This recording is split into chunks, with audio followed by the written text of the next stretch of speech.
친구들 안녕하세요. 어지환 선생님입니다. 오늘은 사회 디딤 영상이 되겠습니다. 사회 세계에 대한 내용의 첫 번째로 오늘은 5대양 6대륙이라는 거에 대해서 공부해 보도록 하겠습니다. 먼저 우리 지구에 대해서 한번 간단하게 살펴보도록 할게요. 자, 밑에 설명을 보시면 지구에는 여러 대양과 대륙이 있다고 나오는데요.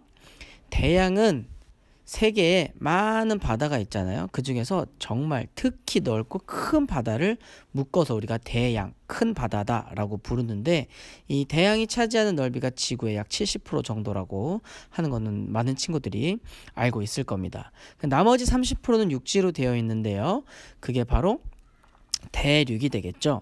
자, 이 대륙은 바다나 산맥을 대륙과 대륙 사이에 구분이 되기도 하고요. 어떤 문화나 인종 이런 것들이 구분의 기준이 되기도 합니다. 그래서 우리가 세계의 바다는 총 5대양 6대륙이라 그랬잖아요. 그래서 넓은 바다가 5개가 있습니다. 여기 설명 보시면 태평양, 대서양, 인도양, 북극해, 남극해 이렇게 이름을 5개로 사람들이 지은 거예요. 그리고 육지, 대륙은 아시아, 유럽, 아프리카, 북아메리카, 남아메리카, 오세아 이렇게 나뉩니다.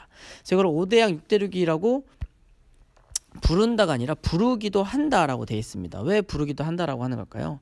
아닌 사람들도 있기 때문이에요. 이것은 우리가 이렇게 나눠 놓은 것이 우리가 여행을 가거나 아니면 국가끼리 무역을 하거나 교류를 할 때 편리하기 때문에 편리에 의해서 나눠 놓은 거지, 지구가 생겼을 때부터 이렇게 여기는 태평양이야, 여기는 아시아고 여긴 유럽이야 이렇게 나뉘어져 있던 게 아니에요. 이거는 그러니까 사람들이 오랜 기간 동안 이렇게 나눠 놓으면 우리가 좀 공부하고 서로 교류하는데 편리하구나, 좀 비슷한 것끼리 묶어보자 라고 해서 이렇게 만든 거지, 이렇게 아예 절대적인 것은 아닙니다.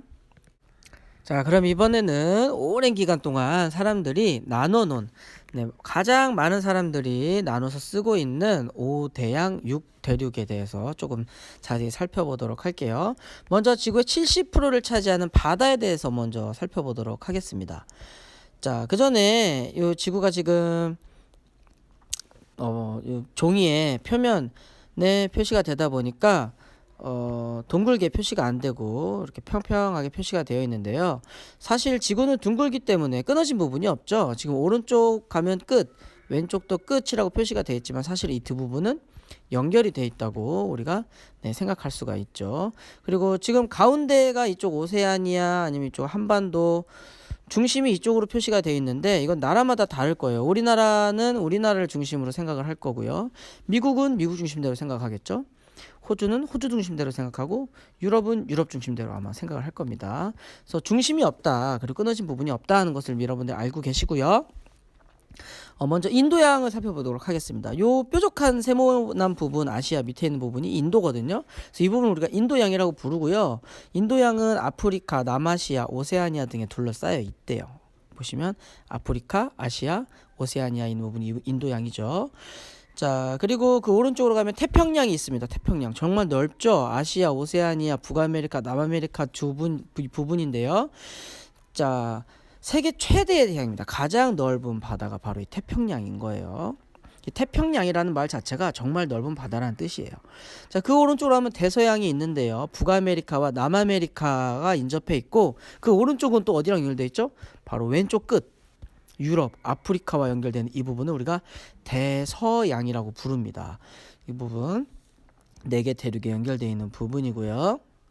자, 그 다음 2개가 더 있어요. 남극해와 북극해가 있습니다. 남극해는 남쪽 끝에 있는 부분이 남극해고요. 북극해는 북쪽 끝에 있는 부분이 북극해가 되겠습니다.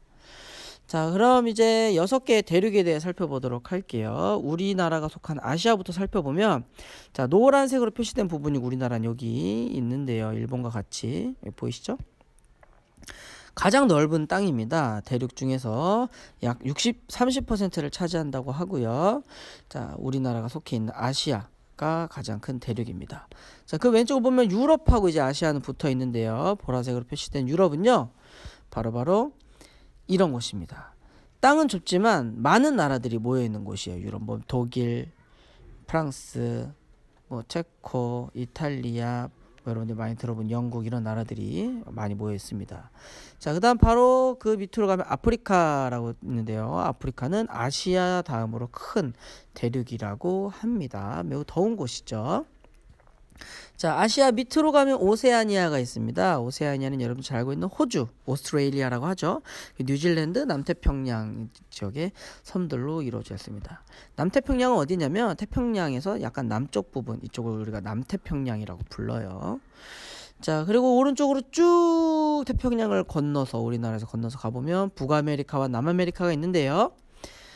북아메리카는 미국, 캐나다, 멕시코, 그리고 북쪽에 그린란드라고 하는 지역을 포함하는 곳이고요. 남아메리카는 방향이 남쪽에 있는 아메리카겠죠. 남반구에 속해 있다고 되어 있는데 이 반구라고 하는 것은 지구가 공 모양의 구잖아요. 이 구를 좌우로 잘랐을 때 위쪽은 북반구가 되고요. 남쪽은 남반구가 되는 겁니다. 그래서 여기 보시면 남아메리카는 남쪽에 있죠. 남반구에 많이 속해 있고 북아메리카는 북반구에 많이 속해 있다는 걸 알 수가 있습니다. 남아메리카는 여기 보면 남극해하고도 가깝다는 걸 알 수가 있습니다. 자, 이렇게 해서 우리가 6개의 대륙과 5개의 대양, 5대양, 6대륙에 대해서 살펴봤고요. 여러분은 디립노트에 괄호 넣기 문제 5문제만 내서 내일 학교에서 친구들과 같이 공부해 보도록 하겠습니다.